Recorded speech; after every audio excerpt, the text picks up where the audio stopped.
किन्नर चुड़ैल। गोरखपुर नाम का एक गांव हुआ करता था। उस गांव में ज्यादा लोग नहीं रहते थे। उस गांव में एक गर्भवती विधवा औरत रहती थी। उस औरत का नाम कमला था। कमला अपने घर में अकेली रहती थी। उसके पति की सारी जायदाद उसके नाम हो गई थी, पर सभी गांव वाले उस औरत को मनहूस औरत समझा करते थे और सभी उससे नफरत किया करते थे। एक बार कमला राशन की दुकान पर खाने का सामान खरीदने जाती है। भैया जी, जरा 1 किलो दाल चावल देना। अरे हाय हाय हाय हाय हाय हाय! अरे मनहूस औरत, मेरी दुकान में अपशुगन करवाने आ गई क्या? हैं? चल जा यहाँ से। मैं कुछ नहीं देने वाला हूँ तुझे। भाग भाग यहाँ से, चल जा, निकल। भैया जी, ऐसा मत कहिए। मैं गर्भवती हूँ, मुझे खाने की बहुत जरूरत है। मुझे खाना दे दीजिए। दुकानदार कमला को वहां से धक्के मारकर भगा देता है। तभी कमला रोते रोते उस गांव के किन्नरों के इलाके में आ जाती है।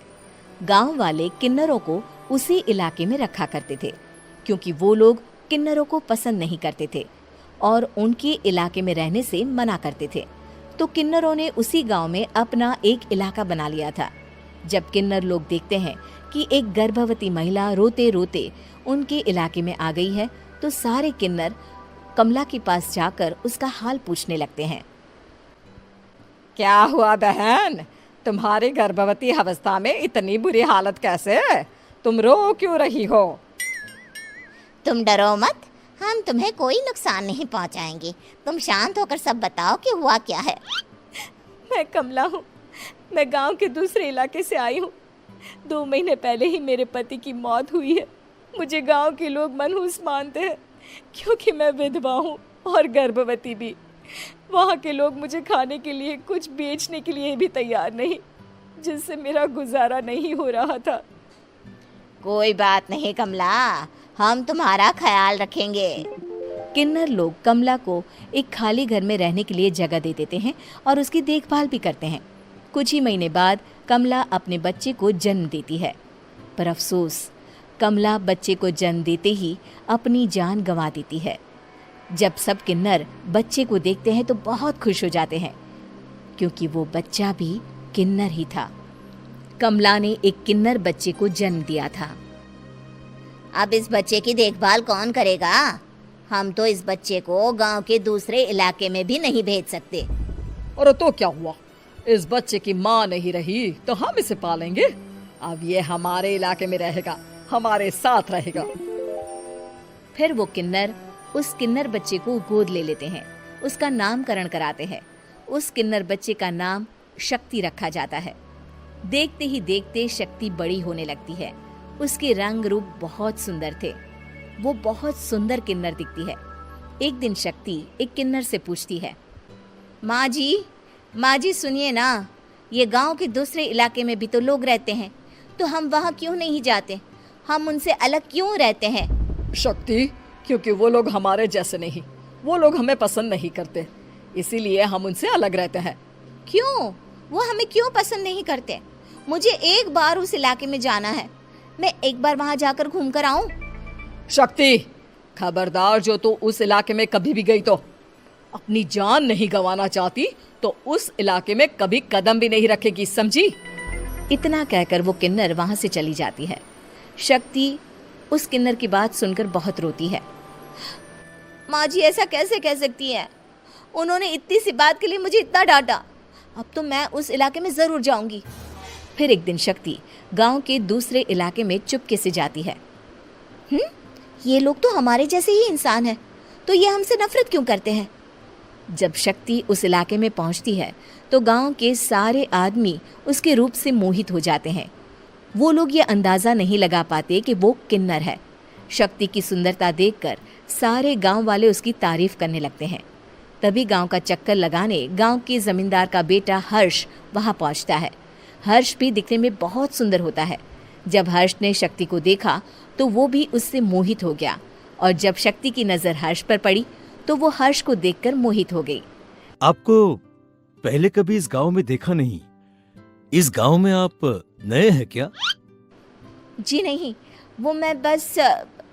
तभी शक्ति बोलते बोलते रुक जाती है और मन में सोचने लगती है, अगर मैंने इनको बता दिया कि मैं दूसरे इलाके से आई हूँ तो वो समझ जाएंगे कि मैं किन्नर हूँ, इसलिए मुझे इनसे झूठ ही बोलना पड़ेगा। शक्ति हर्ष को कहती है, जी हाँ, मैं इस गांव में नई आई हूँ, यहाँ अकेली रहती हूँ। वैसे आप कौन है?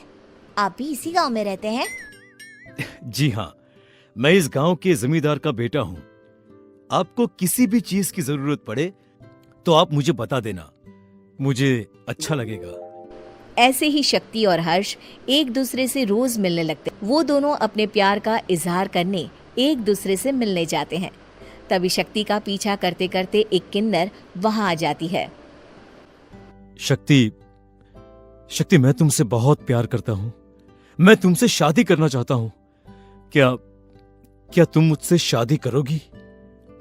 हाँ हर्ष, मैं तुमसे शादी करूंगी, पर मैं तुमको अपने बारे में एक सच्चाई बताना चाहती हूँ जो मैंने तुमसे छुपा कर रखी है। तभी उनके बीच में ही वो किन्नर आ जाती है। शक्ति, तेरी हिम्मत कैसे हुई ऐसा करने की? वो किन्नर शक्ति को खींचकर गांव के जमींदार के पास ले जाती है। हर्ष भी वहां शक्ति को बचाने के लिए पहुंच जाता है।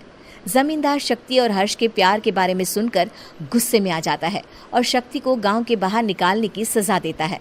शक्ति ये बात सहन नहीं कर पाती और कुएं में कूदकर अपनी जान दे देती है। जमींदार हर्ष की शादी गांव की एक लड़की से करवा देता है, पर हर्ष इस शादी से खुश नहीं होता। शक्ति अपना बदला लेने के लिए मरने के बाद किन्नर चुड़ैल बन जाती है। अब मैं इन गांव वालों को नहीं छोड़ूंगी, अब इनसे मैं अपने प्यार का बदला लूंगी। किन्नर चुड़ैल गांव वालों को परेशान करना शुरू कर देती है। एक बार वो रात को गांव के खेतों में पहुंच जाती है और वहां आग लगा देती है। सारी फसल जल के राख हो जाती है। जब एक आदमी रात को उठकर देखता है कि खेत में आग लग गई है तो वो वहां पहुंच जाता है। वो देखता है कि खेतों के बीचों बीच एक किन्नर चुड़ैल खड़ी है और वहां खड़े होकर ताली बजा रही है। गांव वाला किन्नर चुड़ैल को देखकर बेहोश हो जाता है। जब सुबह उस आदमी को होश आता है तो वो सीधा जमींदार के पास जाता है। अरे जमींदार साहब, अरे वो किन्नर चुड़ैल ने मेरी सारी फसल जला दी। अब मैं क्या करूंगा? क्या होगा मेरा? जमींदार चुड़ैल किन्नर का नाम सुनते ही सब कुछ समझ जाता है। अब वो बहुत डर जाता है। उसी रात को जब जमींदार डर के मारे अपने कमरे में सो नहीं पाता, तभी वहां अचानक से किन्नर चुड़ैल आ जाती है। किन्नर चुड़ैल जोर जोर से जमींदार के आगे खड़ी होकर हंसने लगती है और ताली बजाने लगती है। जमींदार उस डरावनी किन्नर चुड़ैल को देखकर बहुत डर जाता है। तूने मेरे साथ बहुत बुरा किया, अब मैं तुझे जान से मार दूंगी। नहीं नहीं नहीं नहीं नहीं, मुझे माफ कर दो, मुझे मत मारो। मैं कभी ऐसा दोबारा नहीं करूंगा। अब तुम जो बोलोगी वही मैं करूंगा। ठीक है, मैं चाहती हूँ कि किन्नर इलाका गांव के इलाके से जुड़े और गांव का कोई भी आदमी किन्नर समाज से द्वेष ना करे, उससे नफरत ना करे, नहीं तो मैं सारे गांव को मार दूंगी। और तुम गांव में एक नया कानून बनाओ कि अगर किसी ने भी किन्नर समाज को हानि पहुंचाने की कोशिश भी करी या इनसे भेदभाव करने की भी कोशिश करी तो उनको कड़ी से कड़ी सजा मिलेगी। हाँ हाँ हाँ हाँ, मैं ऐसा ही करूंगा। तुम जो बोलोगी वो मैं करूंगा, पर मुझे जाने दो प्लीज। तब वो किन्नर चुड़ैल वहां से चली जाती है। गांव का जमींदार किन्नर चुड़ैल का कहा मानते हुए दोनों इलाकों को एक कर देता है और नया कानून भी लागू कर देता है। तब से वहां किन्नर समाज और बाकी गांव वाले शांतिपूर्वक रहने लगते हैं।